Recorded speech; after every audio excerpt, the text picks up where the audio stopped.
Hello, അമ്മ മനസ്സിൻ്റെ പുതിയൊരു എപ്പിസോഡിലേക്ക് എല്ലാവർക്കും സ്വാഗതം. ചാനൽ ആദ്യമായിട്ട് കാണുന്നവരാണെങ്കിൽ ഒന്ന് സബ്സ്ക്രൈബ് ചെയ്തിട്ട് ലൈക്ക് ചെയ്യണേ. അപ്പോൾ പ്രിയയും മേഘയും കൂടെ കിടന്നുറങ്ങുകയാണ്. ആ സമയത്ത് പ്രിയ സ്വപ്നം കണ്ടുകൊണ്ടിരിക്കുകയാണ്. എന്താ സ്വപ്നം എന്ന് വെച്ച് കഴിഞ്ഞാൽ ഋഷി അവളെ ഉപദ്രവിക്കാൻ വേണ്ടി വരുന്നതാണ്. അതുകൊണ്ട് തന്നെ അവളെ ഉറക്കത്തിൽ ഇങ്ങനെ കരഞ്ഞുകൊണ്ട് പറയുന്നുണ്ട്, എന്നെ വിട്ടേക്ക്, എന്നെ വിട്ടേക്ക്, എനിക്ക് എൻ്റെ അമ്മയുടെ അടുത്തേക്ക് പോകണം, എനിക്ക് എൻ്റെ അമ്മയുടെ അടുത്തേക്ക് പോകണം. ആ സമയത്താണ് മേഘ ഞെട്ടുന്നത്. മേഘ വേഗം തന്നെ ലൈറ്റ് ഓൺ ആക്കി നോക്കുകയാണ് കുഞ്ഞിൻ്റെ ശബ്ദം കേട്ടിട്ട്. അപ്പോഴും പ്രിയ ഇങ്ങനെ കരഞ്ഞുകൊണ്ട് പറയുന്നുണ്ട്, എന്നെ വിട്ടേക്ക്, എന്നെ വിട്ടേക്ക്, എനിക്ക് എൻ്റെ അമ്മയുടെ അടുത്തേക്ക് പോകണം. മേഘ പ്രിയയെ വിളിച്ചുണർത്തുകയാണ്. പ്രിയ, പ്രിയ എഴുന്നേക്ക് മോളെ.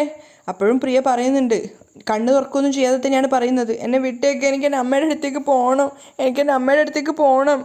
മേഘ ഒരുപാട് പ്രാവശ്യം വിളിച്ചപ്പോഴാണ് പ്രിയ ഉറക്കത്തിൽ നിന്ന് ഞെട്ടിയത്. അവൾ എഴുന്നേറ്റ് അമ്മയെ നോക്കുകയാണ്. അപ്പോൾ മേഘ ചോദിക്കുന്നുണ്ട്, എടാ എന്താ പറ്റിയ മോളെ, എന്തിനാ എൻ്റെ മോൾ കരയുന്നത്?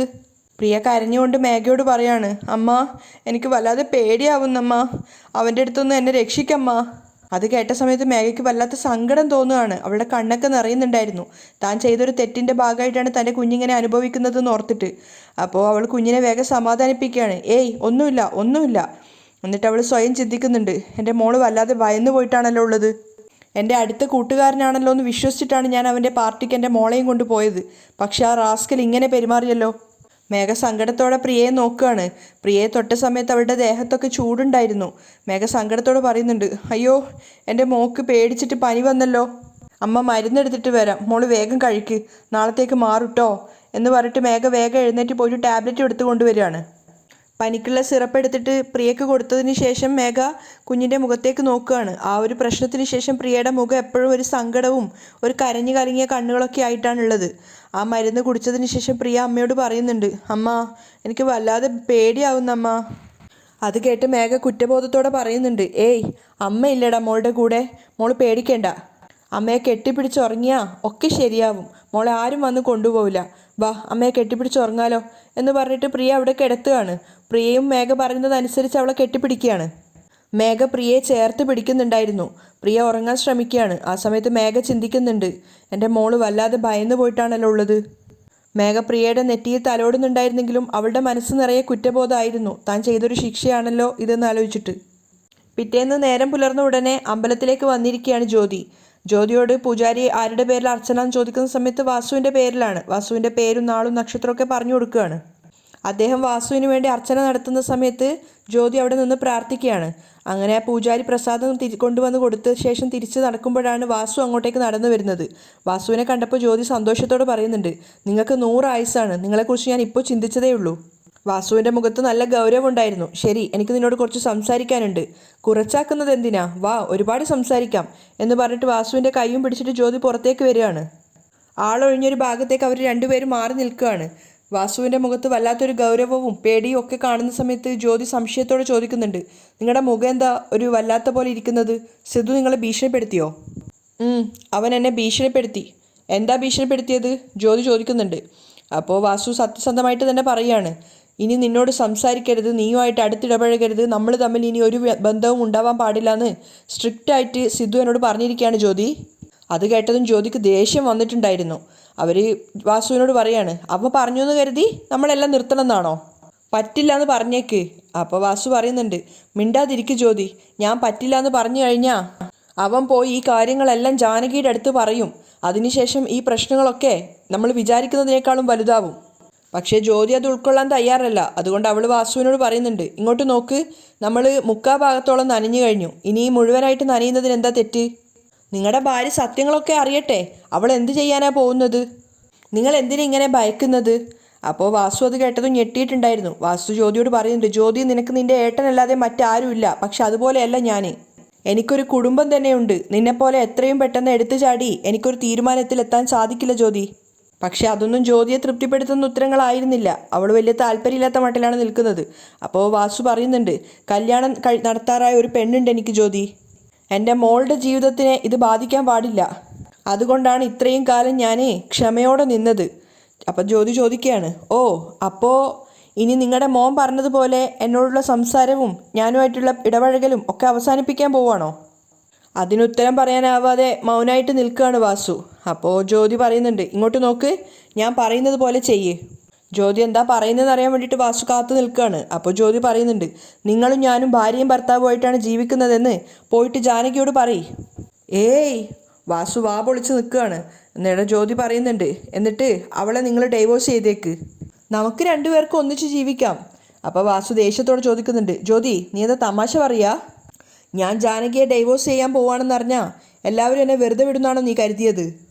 ഇപ്പം തന്നെ മഹേന്ദ്രൻ എൻ്റെ മേൽ കൊല്ലാനുള്ള ദേഷ്യത്തിലാണുള്ളത്. അതിന് പുറമെ ഞാൻ ഇങ്ങനെ ഒരു റിലേഷനിലാണെന്ന് കൂടി അറിഞ്ഞു കഴിഞ്ഞാൽ പിന്നെ എന്നെ കൊന്നു കളയുക തന്നെ ചെയ്യും. അത് കേട്ട സമയത്ത് ജ്യോതി ഒന്നും പറയാതെ തലതാഴ്ത്തുകയാണ്. അപ്പോൾ വാസു പറയുന്നുണ്ട്, ഇപ്പോൾ ഏട്ടനും അനിയത്തിയും തമ്മിൽ സംസാരിക്കുന്നില്ല, പക്ഷേ അവർ തമ്മിൽ വല്ലാത്തൊരു ബോണ്ടിങ് ആണ്. തൻ്റെ പെങ്ങൾക്ക് എന്തെങ്കിലും സംഭവിച്ചു എന്നറിഞ്ഞാൽ മഹേന്ദ്രൻ വെറുതെ വിടുന്നു വിചാരിക്കണ്ട. വാസു പറഞ്ഞതൊക്കെ കേട്ടിട്ട് ജ്യോതി പറയുന്നുണ്ട്, അപ്പോൾ എന്നെ ഒഴിവാക്കിയിട്ട് നിങ്ങൾ ജാനകിയുടെ കൂടെ തന്നെ ജീവിക്കാൻ പോകുന്നു എന്നാണോ പറഞ്ഞു വരുന്നത്? അപ്പോൾ വാസു ആകെ സങ്കടത്തിലായിട്ടാണ് ഉള്ളത്. വാസു പറയുന്നുണ്ട്, ഇങ്ങോട്ട് നോക്ക് ജ്യോതി, കുറച്ചു കാലം അങ്ങനെ ജീവിച്ചെന്ന് വെച്ചാലും ദയവ് ചെയ്ത് എൻ്റെ അവസ്ഥ നീ ഒന്ന് മനസ്സിലാക്ക് ജ്യോതി. സിദ്ധു എന്നെ ശ്രദ്ധിക്കാൻ ആരംഭിച്ചിട്ടുണ്ട്. ഞാൻ എങ്ങോട്ട് പോകുന്നു, ആരോടൊക്കെ സംസാരിക്കുന്നു എന്നുള്ള കാര്യങ്ങളൊക്കെ ഞാൻ പോലും അറിയാതെ അവൻ വാച്ച് ചെയ്യാൻ തുടങ്ങിയിട്ടുണ്ട്. ഞാൻ വീണ്ടും നീയുമായിട്ട് അടുത്തിടപഴകാനും സംസാരിക്കാനും തുടങ്ങിയെന്ന് അവൻ അറിഞ്ഞു എന്ന് വെച്ചോ, തീർച്ചയായിട്ടും ഈ വിഷയം അവൻ ജാനകിയോട് പറയുക തന്നെ ചെയ്യും. അതൊക്കെ കേട്ടപ്പോൾ ജ്യോതി ആകെ കൺഫ്യൂഷനിലും സങ്കടത്തിലും ആവുകയാണ്. അപ്പോൾ വാസു പറയുന്നുണ്ട്, ഇനി പഴയതുപോലെ എനിക്ക് നിന്നെ കാണാൻ ഇടയ്ക്കിടയ്ക്ക് വരാൻ സാധിക്കില്ല. അവസാനം ജ്യോതി പറയാണ്, ശരി, നിങ്ങൾ വന്നാലും വന്നില്ലേലും സാരമില്ല, മാസാമാസം എനിക്ക് ചെലവിന് തരുന്ന പണം കൃത്യമായിട്ട് തരണം. ഇനി നിങ്ങൾ തന്നില്ല എന്ന് വെച്ചോ, അപ്പോൾ ഞാൻ തന്നെ നേരിട്ട് വന്ന് ജാനകിയുടെ അടുത്ത് ഞാനും നിങ്ങളും ഭാര്യയും ഭർത്താവുമായിട്ടാണ് ജീവിക്കുന്നത് എന്നുള്ള സത്യം വിളിച്ചു പറയും. ജ്യോതിയുടെ ശബ്ദത്തിലൊരു ഭീഷണിയുടെ സ്വരം ഉണ്ടായിരുന്നു. അതുകൊണ്ട് തന്നെ വാസു ഒന്ന് പേടിച്ച് ഞെട്ടിയിട്ട് പറയുന്നുണ്ട്, എന്തിനിപ്പം നീ ഇങ്ങനെയൊക്കെ സംസാരിക്കുന്നത്? അപ്പോൾ ജ്യോതി സങ്കടത്തോടെ പറയുന്നുണ്ട്, പിന്നല്ലാതെ എനിക്ക് നിങ്ങളല്ലാതെ മറ്റാരാ ഉള്ളത്? നിങ്ങളും എൻ്റെ അടുത്ത് വരുന്നില്ല എന്ന് പറഞ്ഞാൽ പിന്നെ ആരാ എനിക്കൊപ്പം ഉണ്ടാവുക? അതിന് വാസു മറുപടി ഒന്നും പറയുന്നില്ല. കുറച്ചു നേരത്തിന് ശേഷം പറയുന്നുണ്ട്, ഇങ്ങോട്ട് നോക്കൂ ജ്യോതി, എൻ്റെ തല പോയാലും മാസാമാസം നിനക്കുള്ള ചെലവിനുള്ള പൈസ ഞാൻ എങ്ങനെയെങ്കിലും അവിടെ എത്തിച്ചിരിക്കും. ദയവ് ചെയ്ത് നീ എൻ്റെ വീട്ടിൻ്റെ അടുത്ത് പോലും വരരുത്, ഞാൻ പോവാണ് എന്ന് പറഞ്ഞിട്ട് വാസു അവിടുന്ന് പോവാണ്. അപ്പോൾ അത് കണ്ടിട്ട് ജ്യോതി സങ്കടത്തോടെ നിൽക്കുന്നുണ്ട്. അതിനുശേഷം ജ്യോതി ഒരു തീരുമാനത്തിൽ എത്തിച്ചേരുകയാണ്. അതേസമയം മലരി ഇരുന്ന് പഠിക്കുന്നുണ്ടായിരുന്നു. തൊട്ടടുത്ത് തന്നെ ഇരുന്ന് തുണികളൊക്കെ മടക്കി വെക്കുകയാണ് ചന്ദ്രിക. അപ്പോൾ മലര് പറയുന്നുണ്ട്, അമ്മ എനിക്ക് നാളെ എക്സാം ഉണ്ട്, എനിക്ക് ഈ കണക്കൊന്ന് പറഞ്ഞു തരാമോ? ശരിയടാ, അമ്മ പറഞ്ഞു തരാം എന്ന് പറഞ്ഞിട്ട് ചന്ദ്രിക വേഗം എഴുന്നേറ്റിട്ട് മലറിൻ്റെ അടുത്ത് പോയിട്ട് മലറിന് ആ കണക്കുകൾ പറഞ്ഞു കൊടുക്കാൻ വേണ്ടി നോക്കുകയാണ്. കുറച്ചു നേരം പറഞ്ഞപ്പോഴേക്കും തന്നെ ലക്ഷ്മി അങ്ങോട്ടേക്ക് കയറി വന്നിട്ടുണ്ടായിരുന്നു. അപ്പോൾ ലക്ഷ്മി ചന്ദ്രികയോട് പറയുന്നുണ്ട്, ചന്ദ്രിക, നിന്നെ സിദ്ധു വിളിക്കുന്നുണ്ട്. ഓ, അങ്ങനെയാണോ അമ്മ? ശരി മലർ, മോൾക്ക് അറിയുന്ന കണക്കുകളൊക്കെ മോൾ തൽക്കാലം ചെയ്യ്, അറിയാത്തതൊക്കെ അവിടെ മാറ്റിവെക്ക്. അമ്മ വന്നതിന് ശേഷം ബാക്കി പറഞ്ഞു തരാം കേട്ടോ. അമ്മ വേഗം വരാം എന്ന് പറഞ്ഞിട്ട് ചന്ദ്രിക അവിടുന്ന് പോകുന്ന സമയത്ത് മലർന്നിങ്ങനെ ദേഷ്യം വരുന്നുണ്ടായിരുന്നു. ആ സമയത്ത് സിദ്ധാർത്ഥ് അവൻ്റെ റൂമിലാണുള്ളത്. അവൻ ആരോ ഒരു ക്ലയൻറ്റുമായിട്ട് കോളിൽ സംസാരിച്ചുകൊണ്ടിരിക്കുകയാണ്. മുംബൈയിലുള്ള ക്ലയൻ്റ് ആയിരുന്നു സിദ്ധുവിനെ വിളിച്ചിട്ടുണ്ടായിരുന്നത്. കോള് കട്ടാകുമ്പോഴേക്കും ചന്ദ്രിക അങ്ങോട്ടേക്ക് വന്നിട്ടുണ്ടായിരുന്നു. ചന്ദ്രികയെ കണ്ട സമയത്ത് സിദ്ധു പറയുന്നുണ്ട്, ചന്ദ്രിക, മുംബൈയിലുള്ള ക്ലയൻ്റാണ് നമ്മളെ വിളിച്ചിട്ടുള്ളത്. നീ അയച്ചു കൊടുത്ത ഡിസൈൻസൊക്കെ അവർക്ക് ഓൾറെഡി ഇഷ്ടമായി, പക്ഷെ അതൊന്നുകൂടി ഇമ്പ്രൂവ് ചെയ്യാൻ പറ്റുമെന്ന് അവർ ചോദിച്ചിട്ടുണ്ട്. പറ്റുമെങ്കിൽ നീ അതൊന്നുകൂടി ഡെവലപ്പ് ചെയ്യുകയാണെങ്കിൽ നമുക്ക് ഇപ്പം തന്നെ അത് അവർക്ക് ഫോർവേഡ് ചെയ്ത് കൊടുക്കാം. അപ്പോൾ ചന്ദ്രിക അത് സമ്മതിക്കുകയാണ്. അപ്പോൾ അവർക്കത് ഇഷ്ടപ്പെടുകയാണെങ്കിൽ നമുക്ക് വലിയൊരു ക്ലയൻറ്റിനെയാണ് കിട്ടുക, സിദ്ധു പറയുന്നുണ്ട്. അപ്പോൾ ചന്ദ്രിക പറയുന്നുണ്ട്, ഞാൻ ഇപ്പം തന്നെ അത് ചെയ്യാം, അങ്ങനെയാണെങ്കിൽ നീ ഇവിടെ തന്നെ ഇരുന്നിട്ട് വരഞ്ഞോളൂ എന്ന് പറഞ്ഞിട്ട് സിദ്ധു അതിനുള്ള പേപ്പറും കാര്യങ്ങളൊക്കെ ചന്ദ്രികയ്ക്ക് കൊടുക്കുകയാണ്. അപ്പോഴേക്കും സിദ്ധുവിന് അടുത്തൊരു കോൾ വന്നിട്ടുണ്ടായിരുന്നു. അപ്പോൾ ചന്ദ്രികയോട് പറഞ്ഞിട്ട് സിദ്ധു പുറത്തേക്ക് പോവുകയാണ്. സിദ്ധു പറഞ്ഞ പ്രകാരം ആ വർക്കുകളൊക്കെ വീണ്ടും ഡിസൈൻ ചെയ്തുകൊണ്ടിരിക്കുകയാണ് ചന്ദ്രിക. ആ സമയത്ത് മലര് ചന്ദ്രികയെ കാത്തു നിന്നിട്ടുണ്ടായിരുന്നു. അവൾക്ക് ദേഷ്യം വരുന്നുണ്ടായിരുന്നു അമ്മ വരാത്തതിൽ. അങ്ങനെ ചന്ദ്രികയുടെ അടുത്തേക്ക് പോകുന്ന സമയത്ത് ചന്ദ്രിക അവിടെ ഡിസൈൻസ് ഒക്കെ വരഞ്ഞുകൊണ്ടിരിക്കുകയാണ്. മാത്രവുമല്ല, സിദ്ധുവിൻ്റെ റൂമിലാണ് ചന്ദ്രിക ഉണ്ടായിരുന്നത്. മലര് വന്ന സമയത്ത് ചന്ദ്രിക ഡിസൈൻ വരയുന്ന കണ്ടപ്പോൾ അവൾക്ക് വല്ലാതെ ദേഷ്യം വരുന്നുണ്ടായിരുന്നു. അവൾ ദേഷ്യത്തോടെയാണ് ചന്ദ്രികയോട് സംസാരിക്കുന്നത്. അമ്മ പറ മോളെ, എനിക്ക് എക്സാമിന് പഠിപ്പിച്ചു തരാൻ പറഞ്ഞിട്ട് ഇവിടെ ഇരുന്നിട്ട് ഓരോ ചിത്രങ്ങൾ വരഞ്ഞുകൊണ്ടിരിക്കുകയാണോ? അപ്പോൾ ചന്ദ്രിക സ്നേഹത്തോടെ പറയുന്നുണ്ട്, എന്ത് ചെയ്യാനാടാ, സിദ്ധു സാർ എത്രയും പെട്ടെന്ന് ഈ ഡിസൈൻസ് വരഞ്ഞു കൊടുക്കാൻ പറഞ്ഞിട്ടുണ്ടായിരുന്നു. മലര് പല്ല് കടിച്ച് ദേഷ്യത്തോടെ നിൽക്കുകയാണ്. അപ്പോൾ ചന്ദ്രിക പറയുന്നുണ്ട്, അതുകൊണ്ട് അമ്മ ഇത് എത്രയും പെട്ടെന്ന് വരയുന്നത്. എന്നിട്ട് വരഞ്ഞ് ഓരോ പേപ്പറുകളും അവളുടെ ബെഡിലേക്ക് മാറ്റി വെക്കുകയാണ്. അപ്പോൾ മലരിനോട് പറയുന്നുണ്ട്, മോൾ ഒരു കാര്യം ചെയ്യും, തൽക്കാലം മോൾക്ക് അറിയാവുന്ന കണക്കുകളൊക്കെ ഒന്നുകൂടെ നോക്ക്, അറിയാത്തത് മാത്രം അവിടെ മാറ്റി വെക്ക്, അമ്മ വന്നതിന് ശേഷം പറഞ്ഞു തരാം. അപ്പം മലര് വാശിയോടെ പറയുന്നുണ്ട്, ഇല്ല, അമ്മ ഇപ്പം തന്നെ വന്നിട്ട് എനിക്ക് പഠിപ്പിച്ചതാ. അപ്പോൾ ചന്ദ്രിക പറയുന്നുണ്ട്, അമ്മ ഈ ഡിസൈൻ വരയാൻ കുറച്ച് സമയം എടുക്കൂടാ, വരഞ്ഞു കഴിഞ്ഞാൽ ഉടനെ തന്നെ വന്നിട്ട് അമ്മ മോൾക്ക് പറഞ്ഞു തരാം. പക്ഷേ മലര് വാശി പിടിക്കുകയാണ്. ഇല്ല, അമ്മ ഇപ്പം തന്നെ വന്ന് എനിക്ക് പറഞ്ഞു തരിക തന്നെ വേണം. അപ്പോൾ അവളുടെ മാറ്റം കണ്ടപ്പോൾ ചന്ദ്രികയ്ക്കും ദേഷ്യം വരുന്നുണ്ട്. മോളെ പറയുന്ന കേക്ക്, അമ്മ ഇത് കഴിഞ്ഞിട്ട് വരാം. ഇല്ല, പറ്റില്ല, അമ്മ ഇപ്പം തന്നെ വരണം. മലര് വീണ്ടും വാശി പിടിക്കുകയാണ്. അപ്പോൾ ചന്ദ്രിക പറയുന്നുണ്ട്, മലർ പറഞ്ഞില്ലേ ഇപ്പം എനിക്ക് വരാൻ സാധിക്കില്ല, നീ പോ എന്ന് പറഞ്ഞിട്ട് ചന്ദ്രിക മറ്റുള്ള ഡിസൈൻ വരക്കുന്ന തിരക്കിലാണ്.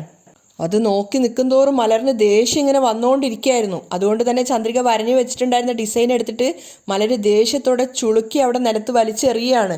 അത് കാണുന്ന സമയത്ത് ചന്ദ്രിക തന്നെ അതിശയിച്ചു പോയിട്ടുണ്ടായിരുന്നു മലരിൽ നിന്നുള്ള അങ്ങനെ ഒരു പ്രതികരണം. അവൾ ചാടി എഴുന്നേറ്റിട്ട് മലരിനോട് തട്ടിക്കയറുകയാണ്. മലർ, എന്തിനിപ്പം നീ അത് ചുരുട്ടിയിട്ട് അവിടെ വലിച്ചെറിഞ്ഞത്?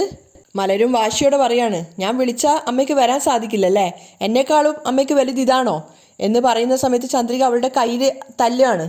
ചന്ദ്രികയ്ക്ക് നല്ലോണം ദേഷ്യം വന്നിട്ടുണ്ടായിരുന്നു. അപ്പോൾ ചന്ദ്രിക തല്ലിയത് കൊണ്ട് മലര് കരയാണ്. അപ്പോൾ ചന്ദ്രിക പറയുന്നുണ്ട്, കഷ്ടപ്പെട്ട് വരഞ്ഞത് ഒരു സെക്കൻഡ് കൊണ്ട് ചുരുട്ടിക്കൂട്ടി വലിച്ചെറിഞ്ഞല്ലേ. അപ്പം മലര് കരഞ്ഞുകൊണ്ട് പറയുന്നുണ്ട്, അമ്മ വേദനിക്കുന്നു. ശരി, പോയിട്ട് നന്നായിട്ട് ഇരുന്ന് കരയി. ചന്ദ്രികയ്ക്ക് നല്ല ദേഷ്യം വന്നിട്ടുണ്ടായിരുന്നു. മലർ, ഇപ്പോൾ ആയിട്ട് നീ വല്ലാതെ വാശി പിടിക്കുന്നുണ്ട്. ഇത് എന്ത് ശീലാണ്? ഇപ്പോൾ സിദ്ധു സാറ് വന്നിട്ട് ചോദിച്ചാൽ ഞാൻ എന്താ ഉത്തരം പറയുക?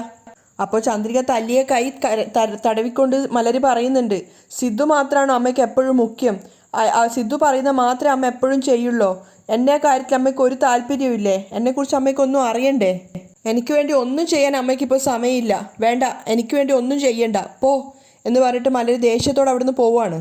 മലര് മുറിയിൽ നിന്ന് ഇറങ്ങിപ്പോയപ്പോൾ ചന്ദ്രിക വേഗം തന്നെ ആ പേപ്പർ എടുത്തിട്ട് അതിൻ്റെ ചുളിവ് മാറ്റുകയാണ്. അപ്പോൾ ചന്ദ്രികയ്ക്ക് വല്ലാത്ത കുറ്റബോധം തോന്നുന്നുണ്ട്. അയ്യോ, ഞാൻ എൻ്റെ മോളെ തല്ലിയല്ലോ, പാവം, അതിന് വേദനിച്ചിട്ടുണ്ടാവും. അവളുടെ മേലൊരു തെറ്റുമില്ല, തെറ്റെല്ലാം എൻ്റേതാണ്. ആ സമയത്ത് മലര് തിരിച്ച് വീട്ടിലെത്തിയിട്ട് ബുക്കും ബാഗും ഒക്കെ വലിച്ചെറിയാണ്. എന്നിട്ട് അവിടെ നിലത്തിരുന്നിട്ട് പൊട്ടി പൊട്ടി കരയുന്നുണ്ട്. അതേസമയം ജ്യോതിയുടെ വീട്ടിൽ അവളുടെ ഏട്ടൻ വന്നിട്ടുണ്ടായിരുന്നു. ഏട്ടന് ചായ കൊടുത്തപ്പോൾ ജ്യോതിയുടെ മുഖത്ത് നോക്കിയപ്പോഴാണ് ഏട്ടൻ കാണുന്നത്. അവൾ ആകെ സങ്കടത്തിലാണ്. ഏട്ടൻ ചോദിക്കുന്നുണ്ട്, എന്താ മോളെ, വാസു വീട്ടിലേക്ക് വരാറില്ലേ? ഇല്ല ഏട്ടാ, ഞങ്ങളുടെ വിഷയം സിദ്ധു അറിഞ്ഞതിന് ശേഷം വാസു ഏട്ടൻ ആകെ പേടിയിലാണ്. ഇന്നലെ ക്ഷേത്രത്തിൽ വെച്ചിട്ട് ഞാൻ അദ്ദേഹത്തെ കണ്ടു. പക്ഷേ എന്തോ പരിചയമില്ലാത്ത ഒരാളോട് സംസാരിക്കുന്നത് പോലെയാണ് അദ്ദേഹനോട് സംസാരിക്കുന്നത്. എന്തൊക്കെയാ മോളെ നീ പറയുന്നത്? അതേ ഏട്ടാ, അദ്ദേഹം വല്ലാതെ ഭയന്നിട്ടാണുള്ളത്. സിദ്ധാർത്ഥ് എന്ത് ചെയ്യുന്നുള്ള ഭയത്തിലാണ് അദ്ദേഹം ഇപ്പോൾ ഓരോ കാര്യങ്ങളും ചെയ്യുന്നത്. അപ്പോൾ ഏട്ടൻ ചോദിക്കുന്നുണ്ട്, ഇനി എന്താ നമ്മൾ ചെയ്യുക? എൻ്റെ തലയിൽ എന്താണോ എഴുതിയത് അത് നടക്കുമായിരിക്കും. ജ്യോതി സങ്കടത്തോടെ ഏട്ടനോട് പറയാണ്. എന്താ മോളെ നീ ഇങ്ങനെ പറയുന്നത്? നിനക്ക് എന്താ ചെയ്യേണ്ടതെന്ന് പറ, അത് ഞാൻ ചെയ്തു തരാം. എത്ര നാളായേട്ടാ ഞാനും അദ്ദേഹവും ഇങ്ങനെ ഭയന്ന് ജീവിക്കാൻ സാധിക്കുക? എനിക്ക് നാടറിയെ വാസുദേവൻ്റെ ഭാര്യയാണെന്നുള്ള ആ ഒരു പേര് വേണം. പക്ഷേ ആ ജാനകി ജീവനോടെ ഉള്ള കാലം വരെ അത് നടക്കില്ല. ആ ജാനകി ജീവനോടെ ഉണ്ടാവാൻ പാടില്ലേട്ടാ. ജാനകി മരിച്ചാൽ മാത്രമേ എനിക്ക് നിയമപ്രകാരം വാസുദേവൻ്റെ ഭാര്യ ആവാൻ സാധിക്കുകയുള്ളൂ. അങ്ങനെയാണെങ്കിൽ മാത്രമേ നമ്മൾ ആഗ്രഹിച്ചതുപോലെ കാര്യങ്ങളൊക്കെ നടക്കുള്ളൂ. ഇല്ലെങ്കിൽ ജീവിതകാലം മുഴുവൻ സിദ്ധാർത്ഥിനെ ഭയന്ന് ജീവിക്കേണ്ടി വരും. ജ്യോതി ആകെ സങ്കടത്തിലാണ് ഉണ്ടായിരുന്നത്. അതേ അവസ്ഥയിൽ തന്നെയാണ് അവളുടെ ഏട്ടനുള്ളത്. പെട്ടെന്നാണ് ഓർമ്മ വന്നതുപോലെ ജ്യോതി ഏട്ടനോട് പറയുന്നത്, ഏട്ടാ, ഒരു കാര്യം കൂടെ പറയാനുണ്ട്.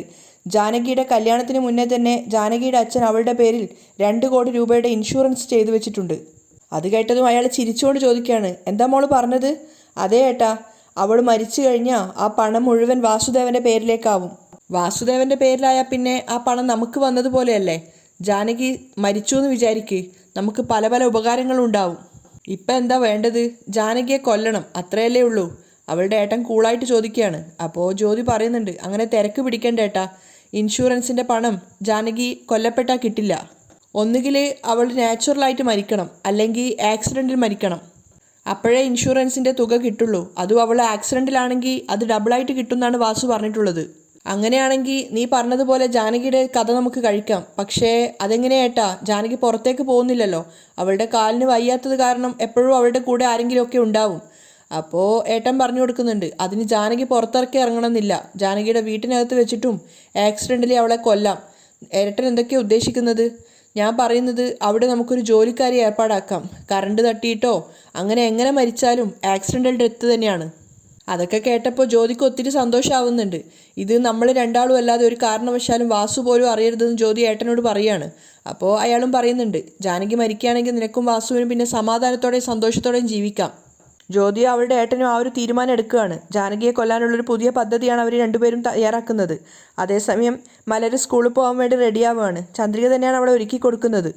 മലറിന് ഭക്ഷണം വാരി കൊടുക്കുമ്പോഴാണ് ചന്ദ്രികയുടെ ഫോൺ റിങ് ചെയ്യുന്നത്. എടുത്തു നോക്കുന്ന സമയത്ത് പോണ്ടിച്ചേരി സ്കൂളിലെ കറസ്പോണ്ടൻ്റ് ആയിരുന്നു. ചന്ദ്രിക ഭയത്തോടെയാണ് ഫോൺ എടുക്കുന്നത്. അപ്പോൾ അദ്ദേഹം ചോദിക്കുന്നുണ്ട്, സ്കൂൾ യൂണിഫോമൊക്കെ തയ്ക്കാൻ വേണ്ടി തുടങ്ങിയോ? അപ്പോൾ ചന്ദ്രിക കുറച്ച് ഭയത്തോടെ പറയാണ്, സർ, അന്നത്തെ ആ ഒരു തീപിടുത്തത്തിൽ മെഷീനുകളൊക്കെ നശിച്ചു പോയിട്ടുണ്ടായിരുന്നു. 2 പുതിയ മെഷീൻ ഓർഡർ ഇട്ടിട്ടുണ്ട്. മെറ്റീരിയൽസൊക്കെ ഞങ്ങൾ വാങ്ങിച്ചു വെച്ചിട്ടുണ്ട്. 2 ദിവസം കൊണ്ട് ഞങ്ങൾ ജോലി ആരംഭിക്കും. എത്രയും പെട്ടെന്ന് ഞങ്ങൾ ആ ജോലി തീർക്കും സർ. വൈകിയതിന് ക്ഷമിക്കണം സർ. അപ്പോൾ അദ്ദേഹം പറയുന്നുണ്ട്, ഇവിടെ മാപ്പിനൊന്നും സ്ഥാനമില്ല. ബിസിനസ് ചെയ്യുന്നവർക്ക് വാക്കാണ് മുഖ്യം. തല പോവേണ്ടി വന്നാലും വാക്ക് സംരക്ഷിക്കണം. ഇങ്ങനെയൊക്കെ പറഞ്ഞു കഴിഞ്ഞാൽ ആർക്കാണ് നിങ്ങളിൽ വിശ്വാസം ഉണ്ടാവുക? അപ്പോൾ ചന്ദ്രിക പറയുന്നുണ്ട്, എൻ്റെ മേൽ തെറ്റുണ്ടെന്നുള്ളത് ഞാൻ സമ്മതിക്കുകയാണ് സർ. പക്ഷേ ഇത്തവണ നിങ്ങൾ വിചാരിച്ചതുപോലെ തന്നെ നല്ല രീതിക്ക് ഞങ്ങൾ ആ യൂണിഫോം തയ്ച്ചു തരും സർ. അപ്പോൾ അദ്ദേഹം കുറച്ചൊരു ദേഷ്യത്തോടെയാണ് സംസാരിക്കുന്നത്. സംസാരത്തിൽ മാത്രം നീതി കാണിച്ചാൽ പോരാ, പ്രവൃത്തിയിലും അത് കാണിക്കണം. 2 ദിവസത്തിനകം ഞാൻ അങ്ങോട്ടേക്ക് വരും. അപ്പോഴേക്കും ജോലി തുടങ്ങിയിട്ടുണ്ടാവണം. ഇനി അങ്ങോട്ട് സമയം തരാനില്ല. ഞാൻ കോള് കട്ട് ചെയ്യാണ്. അദ്ദേഹം ദേഷ്യത്തോടെയാണ് ഫോൺ കട്ട് ചെയ്യുന്നത്. ചന്ദ്രിക ആകെ സങ്കടത്തോടെ നിൽക്കുകയാണ്. അവിടെയാണ് ഇന്നത്തെ എപ്പിസോഡ് വൈൻഡപ്പ് ചെയ്യുന്നത്.